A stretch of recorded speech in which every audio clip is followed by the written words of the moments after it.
Pakiramdam daw ng isang binatilyo mula Iligan City sa Mindanao, hindi siya itinuring na tunay na anak ng kanyang ama. Suspecha raw kasi ng kanyang tatay, anak siya ng kanyang nanay sa iba. Bagay na mariin naman nitong itinatanggi. May basihan ba ang pagdududa ng kanyang tatay?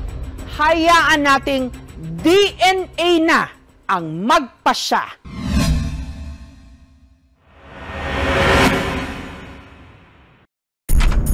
Mag-iisang dekada nang mag-isa sa buhay si Dexter. Hindi niya tunay na pangalan. Iniwan na kasi siya ng kanyang mag-iina dahil sa kanya raw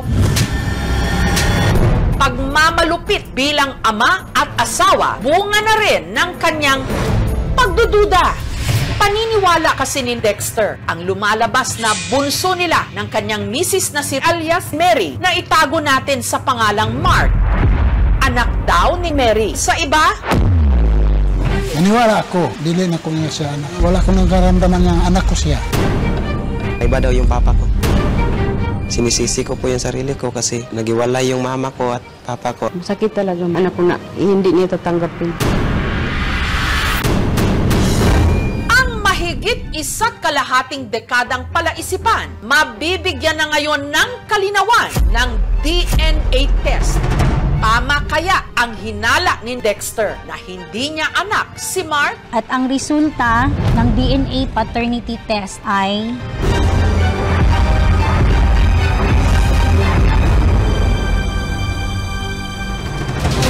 o isa lamang itong maling akala?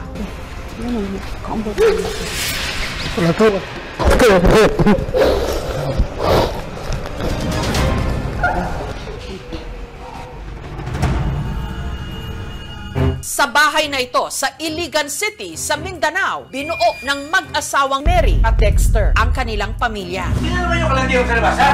Noon pa man daw, madalas na silang mag-away. Pamit ka, binalaan ka, no? Si Dexter raw kasi napakaseloso. Daming kabit yan. 7 na ang anak namin. Nangaliwa siya. Ang kanilang pagtatalo, nauuwi raw sa pisikalan. Sinasaktan niya ako palagi. Napagbuhatan ko siya ng kamay, pero may rason ako. Hinampas niya ako ng bakal sa aking ulo, nasampal ko siya. Hindi totoo. Takot ako bugbugin niya.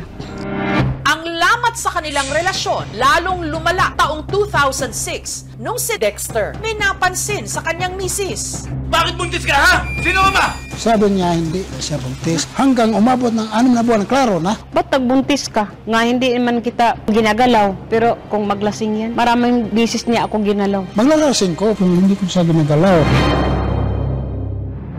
Ang pinaghihinalaan daw ni Dexter, Yung kapitbahay namin, amo ko sa labada. Kaya may isang bisis na umuwi ako, pagdating ko, nasalubong ko yung lalaki. Galing sa amin. Wala namang nangyari sa amin. Kasi yung mga anak ko lahat, isa lang ang ama. Araw-araw naman kami nagkasama doon naglalaba. Never kong nakita o pinagdudahan yung nanay ko na may lalaki. Kahit alam kong hindi akin ang bata, ginastosan ko yan. pero kahit daw nung isinilang na si Mark, si Dexter, wala pa rin daw naramdaman ditong lukso ng dugo. Ibang-iba ang bata sa aking mga anak. Iba siya sa naramdaman ko. Dahil dito, iba raw ang naging trato ni Dexter sa bunso ng pamilya. Never ko pa siyang nakita na binuhat niya si Never ko sinabi niya sa bata nga hindi ko siya anak. Naawa man ko sa bata. Sinabi ko yung totoo sa kanyang mga kapatid. Hindi yun siya anak. Dahil hindi na raw matiis ni Mary ang pakikitungo ni Dexter sa anak, taong 2009, hiniwalayan niya ito at tumira sa ibang bayan kasama si Mark. Takot ako sa tatay nila baka o ano pang gawin. Si Mark, 16 anyos na ngayon at lumaking uhaw sa kalinga ng ama. Kapag tumitingin ako sa salamin, papa ko po talaga siya. Malaki yung paa namin, malaki yung kamay namin. Parehas kaming malaki yung tenga. Hindi kami magkamukha. Hanggang nitong 2020, ang mag-ina bumalik sa Iligan. Nagbalik ako dito, ma'am, kasi yung pag-aral nila ba, hirap doon sa bukid. Dito na pinilit daw ni Mark na mapalapit kay Dexter. Pero Kapag humihingi ang ate ko, sumasama ako sa kanya. Sa ate ko po, 100, sa akin, 5 or wala. Binila niya ako ng damit, tapos yung kapatid ko ay hindi niya sinasama. Naawa ako sa kapatid ko. Sakit po, nainggit ako sa kapatid ko. Aminado ako na mas malaki ang ibigay ko kang kaysa sa kanya. Kung may pira ako, Magkapare-parehas akong ibigay ko sa kanila. May mga times po na tinatanong ko po yung nanay ko na anak po ba ako ng papa ko. Sabi naman niya, oo. Sakit po. May tatay nga, pero di naman ako inang kinanak. Mahal namin si para sa amin siya yung bunso talaga namin. Kapatid po namin si kasi ramdam po namin yun. Hindi sa gusto ko siya, ano yun eh. Dinidinayin niya talaga. Ang oras ni Mark, ibinuhos na lang niya sa paglilingkod sa simbahan. Nagdarasal ako tagagabi na sana matanggap ako ng bilang anak. Mahal ko po yung tatay ko at tinuturing ko po siya na tatay kahit di niya ako tinuturing na anak. Sa simbahan niya raw naramdaman ang kalinga ng isang magulang. Nung kanyang nakilala ang pamilya ni Irene, hindi niya tunay na pangalan na kumupkop sa kanya. Wala bang nag-aalaga kasi kaya sabi ko, dito ka na lang ka. Parang anak na. Masaya kasi doon kasi tinuturing nila akong anak. Pero si Mark nangungulila pa rin sa pagmamahal ng itinuturing niyang tunay na ama, si Dexter.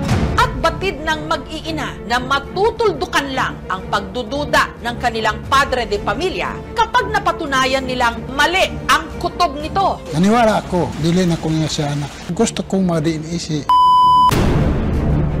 Importante ko ang DNA test, ma'am, para matahimik na. Wala naman akong pira, hindi ko kayang pa-DNA. Gusto kong malaman ang dinig para ipanatag yung loob ko.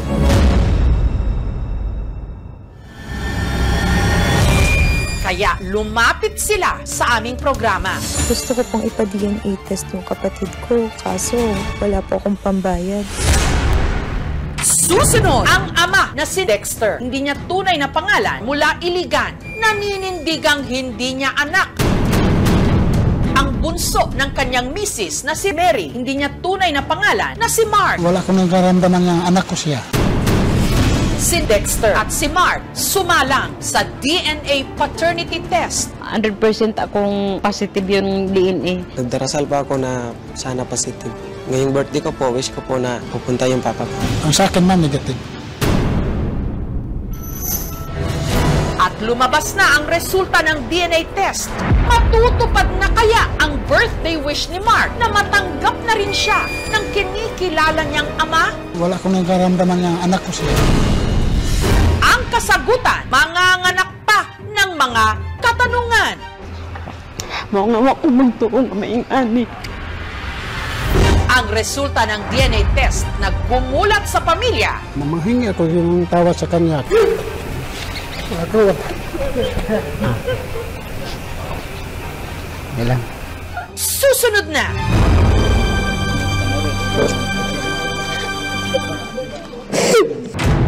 Ang ama na si Dexter, hindi niya tunay na pangalan mula Iligan. Naninindigang hindi niya anak. Ang bunso ng kanyang misis na si Mary, hindi niya tunay na pangalan na si Mark. Wala ko nagkaramdaman niyang anak ko siya. Ang suspecha niya, si Mark, anak daw ni Mary sa dati nitong amo. Hindi totoo. Wala namang nangyari sa amin. Yung mga anak ko lahat, isa lang ang ama nila. Kaya sina Dexter at Mark sumailalim sa DNA paternity test. Ginaid namin yung mag-ama on how to properly collect DNA samples through video conferencing. 100% akong positive yung DNA. Nagdarasal pa ako na sana positive. Ngayong birthday ko po, wish ko po na pupunta yung papa ko. Ang sa akin man, negative. Bago i-anunsyo ang resulta ng DNA test, nanalangin muna ang mag-anak sa simbahan. Kinausap din muna sila ng psychologist. Sa pahintulot ng pamilya at ng DNA testing center, ang DNA test result ipinagkatiwala sa isang social worker mula sa City Social Welfare and Development ng Iligan. Kung ano man ang magiging result ng DNA test, we are here to guide you and to assist you. At ito na ang pinakahinintay ng lahat. At ang resulta ng DNA paternity test ay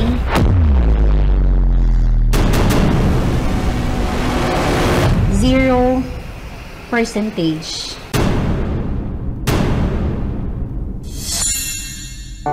Ibig sabihin, hindi magkadugo at hindi tunay na mag-ama at si Mang negative.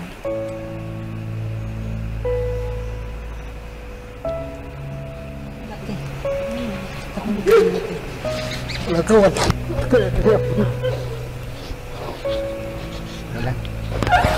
Kabalan mo daan to. Kagapon.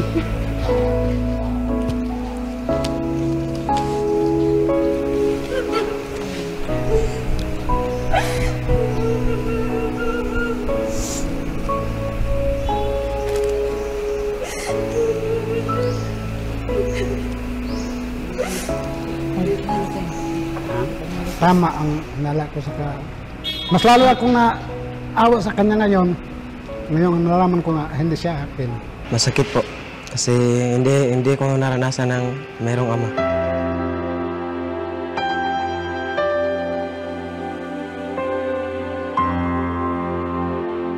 Natanggap ko pero parang nalilito ako ba?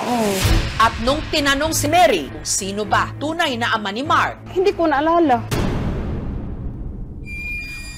Wala ko kabalo nga. Naingani akong kuan kay mura siguro ka ng mga tintal o kaya o say na ikwarta pang palit o bugas o kana ingana kaya man lang makatabang ana ba gang kay kog mga anak. Pero ambot nga. She's still in a state of shock. We'll give her time to process the lahat.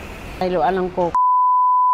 Siguro basin kanang mga tentasyon nga wala na ko murag ambot maraging gulang siguro basta na lang mabuhi akong mga anak. Ginawa ko lahat, papa at mama, binigay ko lang sa kanya lahat. Nadadaan sila ng mga sessions kasi meron silang mga emotions, the mysteries, the secrets na for a long years has been kept. Meron silang mga blames that they're surfacing. Pag hindi ito sila maagapan, it might severe the ties at magkaroon ng mga different conflict. Kailangan ng support system at alalay lang. The CSWD office will be conducting series of family counseling sessions. Rest assured, there are social workers na mag-handle for this. Ang dating amo ni Mary na siyang pinagdududahan ni Dexter na tunay na ama raw ni Mark, hindi nagpaunlak ng panayam. Pero tahasan nitong itinanggi na may namagitan sa kanila ni Mary. Wala na po akong balak hanapin yung tunay kong ama. Parang lawa ko sa kapatid ko. Hindi ko mabawasan yung pagmamahal ko lang. Basta makaingon niya mo nga. Inganay yun si mama pero kung masabtan ng ninyo, ibuhat ginakong tanan, mabuhi lang mo abag niya. Napatawad ko na rin po yung mama ko.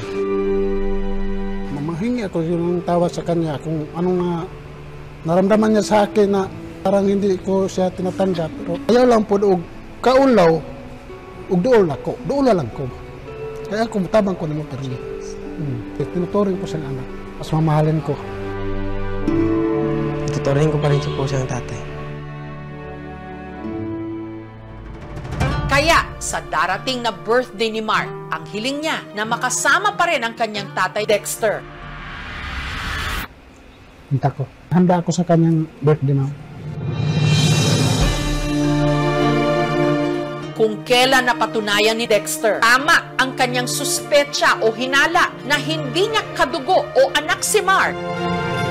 Tsaka naman daw niya napagtanto na handa na siyang tumayong ama ng anak na simula ngayon nangangako siyang hindi raw niya ituturing na iba.